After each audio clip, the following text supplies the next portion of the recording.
누군가 씹는 소리가 유독 거슬릴 때가 있습니다. 쩝쩝대는 소리, 후루룩 국수를 들이키는 소리, 반복되는 키보드 타자음, 시계 초침이 똑딱이는 소리. 대부분의 사람들은 이런 소리를 그냥 배경음처럼 흘려보내지만 어떤 사람은 그 소리에 온 신경이 꽂히고 짜증이 치밀고 심지어는 화가 나기까지 합니다. 마치 그 소리가 내 귀를 때리는 듯한 불쾌감을 느끼는 것이죠. 그리고 이렇게 예민하게 반응하는 자신을 보며 당황하거나 죄책감을 느끼기도 합니다. 이런 반응은 단순히 예민한 성격이라는 말로 치부되기엔 조금 더 복잡한 감정 구조를 품고 있습니다. 실제로 소리에 대한 강한 반응은 단순한 청각적 불쾌감 그 이상일 수 있습니다. 우리가 소리에 반응하는 방식은 단순히 귀로 듣는다는 생물학적 메커니즘에만 국한되지 않습니다. 우리는 소리를 감정으로 해석합니다. 어떤 소리는 위협처럼 느껴지고 어떤 소리는 위로처럼 느껴지며 또 어떤 소리는 정체를 알 수 없는 불쾌함으로 다가오기도 합니다. 이처럼 똑같은 소리도 누군가에겐 아무렇지 않지만 또 다른 누군가에겐 감정적으로 매우 큰 파장을 일으키는 자극이 되는 것이죠. 이러한 현상은 미소포니아라는 심리적 용어로도 설명될 수 있습니다. 이는 특정한 소리에 대해 비정상적으로 강한 혐오 반응이나 분노, 짜증, 불쾌감을 느끼는 증상을 뜻하는 말입니다. 중요한 건 이 증상이 단순히 귀가 민감해서 생기는 것이 아니라는 점입니다. 미소포니아는 감각기관보다도 감정을 조절하는 뇌의 특정 회로와 더 관련이 깊습니다. 즉, 그 소리 자체보다도 그 소리에 반응하는 내 감정 체계가 과도하게 활성화되고 있다는 뜻입니다. 흥미로운 사실은 이런 감정 반응이 외부 소리와 1대1로 대응하지 않는다는 점입니다. 예를 들어 누군가가 후루룩 면을 먹는 소리를 들었을 때 그 소리에 강하게 반응하는 사람은 단지 면 먹는 소리 자체가 싫은 것이 아닐 수 있습니다. 그보다 더 근본적으로는 그 소리를 내는 사람의 태도, 상황, 그리고 그 순간의 자신 감정에 반응하고 있는 것입니다. 사실 우리가 참아야 한다고 배워온 많은 감정들은 바로 이런 방식으로 나중에 소리나 자극에 덧입혀져서 튀어나오는 경우가 많습니다. 그리고 이 억눌림은 매우 일상적인 자극, 예를 들어 씹는 소리나 반복음처럼 통제하기 어려운 소리에 부딪히며 폭발 구간에 도달하게 됩니다. 이렇게 보면 소리에 민감한 사람은 사실 감정에 민감한 사람일 가능성이 높습니다. 이들은 환경 변화에 더 세심하게 반응하고 타인의 말이나 행동에도 민감하며 내면의 불편함을 오랫동안 참아온 경험이 있을 수 있습니다. 특히 완벽주의적 성향을 가진 사람, 감정을 말로 표현하기보다는 안에 쌓아두는 사람, 늘 타인의 눈치를 보며 조심스럽게 살아온 사람일수록 이런 작은 소리에 폭발하는 경향이 더 강하게 나타납니다. 소리를 향한 반응이 갑작스러운 감정처럼 보이지만 실제로는 오랜 시간 눌러왔던 감정의 분출구가 되어버리는 것이죠. 중요한 것은 단순히 유별나거나 예민한 성격 탓으로 돌리기보다는 그 감정 반응이 지금의 내 상태를 말해주는 신호로 받아들이는 것입니다. 그 소리가 나를 불편하게 하는 것이 아니라 그 소리를 통해 내 안에 어떤 감정이 깨어나는 것일지도 모르니까요. 소리에 민감하다는 건 곧 당신이 섬세하고 감정을 많이 느끼는 사람이라는 뜻일 수도 있습니다. 그리고 그것은 단점이 아니라 감정의 레이더가 남들보다 더 정교하다는 증거일지도 모릅니다. 우리가 어떤 소리를 듣고 거슬린다고 느끼는 것은 단순히 청각적인 자극 때문만은 아닙니다. 인간의 청각 시스템은 매우 복잡하고 단순한 소리 감지를 넘어서 의미 해석이라는 고차원적 작업까지 수행합니다. 예를 들어 같은 씹는 소리도 누군가에겐 평범한 배경음이지만 또 다른 누군가에겐 분노나 혐오를 불러일으키는 자극이 됩니다. 이러한 감정적 반응은 뇌에서 감정과 위협을 처리하는 편도체와 전측 대상피질 그리고 자율신경계의 작용과 밀접하게 연결되어 있습니다. 먼저 미소포니아를 이해하기 위해선 뇌가 소리를 어떻게 처리하는지를 살펴볼 필요가 있습니다. 일반적으로 소리는 청각피질에서 감지되고 해석됩니다. 그러나 미소포니아를 겪는 사람들은 특정 소리에 대해 감정 중추인 편도체와 자율신경계가 과도하게 활성화되는 반응을 보입니다.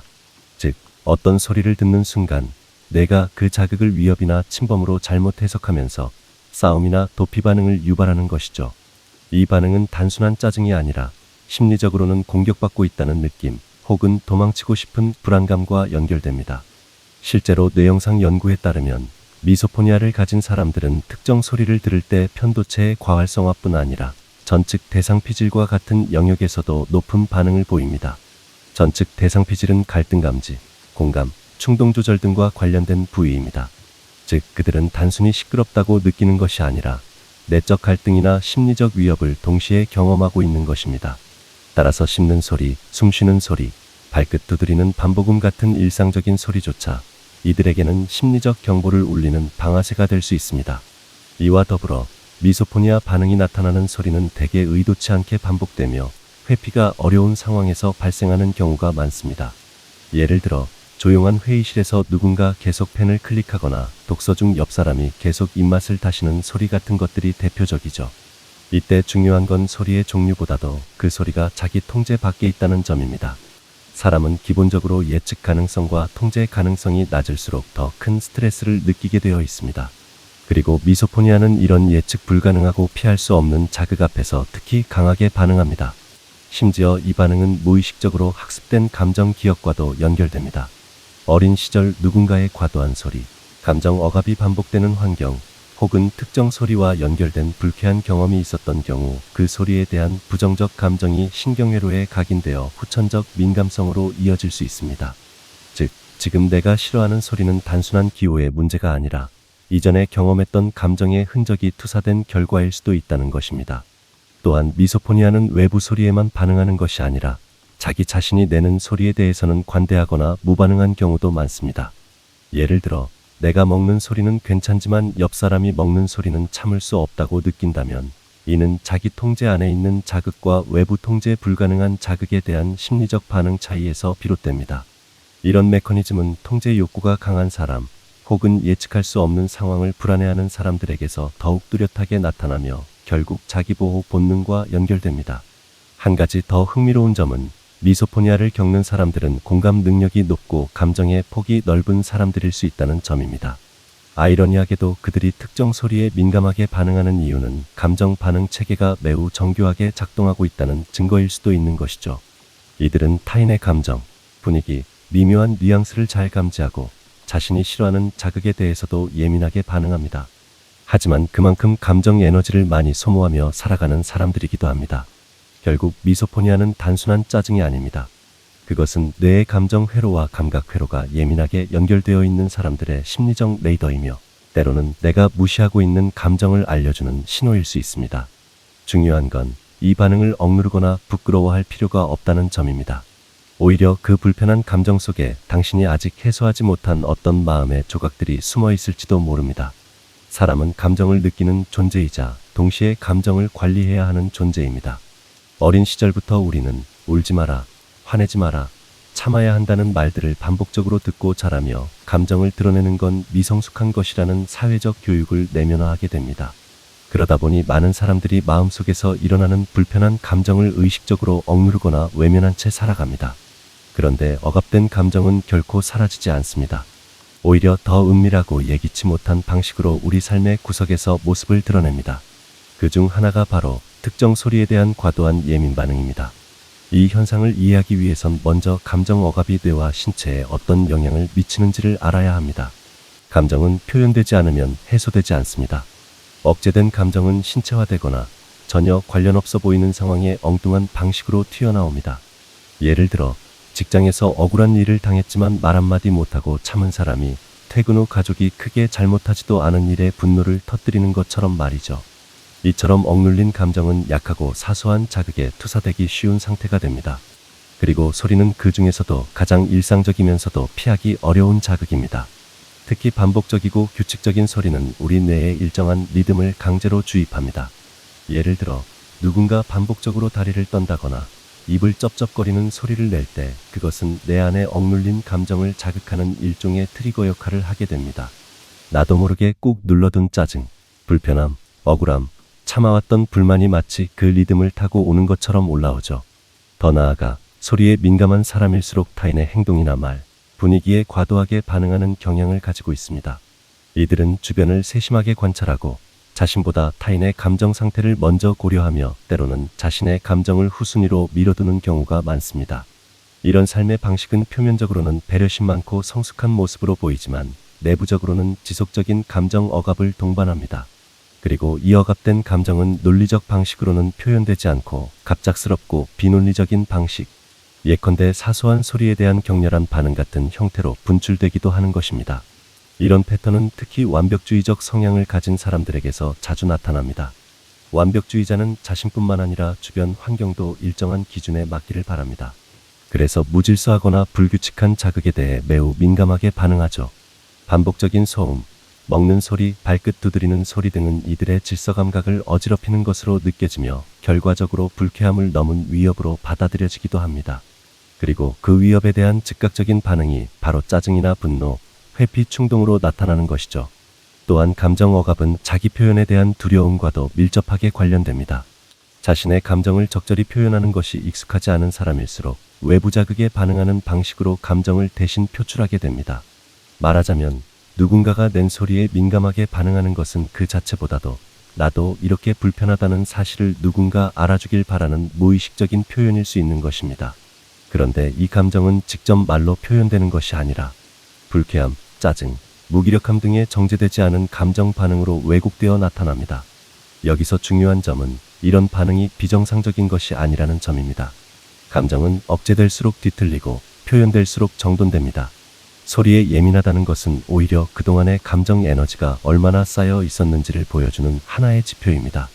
그것은 나의 실패가 아니라 지금까지 얼마나 열심히 참아왔는지를 보여주는 흔적일 수 있습니다. 그리고 그 감정을 인정하고 받아들이는 순간부터 우리는 소리에 반응하는 것이 아니라 내 안의 감정을 이해하고 다룰 수 있는 주체가 되어갈 수 있습니다. 소리에 유독 민감한 사람들은 단순히 청각이 발달한 것이 아닙니다. 그들의 예민함은 신체적인 감각 수용성뿐 아니라 심리적인 정보 처리 방식과 밀접하게 연결되어 있습니다. 소리를 포함한 외부 자극에 민감하게 반응하는 이들은 대부분 감정적으로 섬세하고 내면의 움직임을 예리하게 감지하는 사람들입니다. 이들은 세상이 보지 못하는 사소한 변화도 놓치지 않으며 때로는 타인의 말투나 표정, 분위기의 미세한 흐름까지도 알아차리는 능력을 갖고 있습니다. 이러한 특성은 흔히 높은 감각민감성이라는 개념으로 설명되곤 합니다.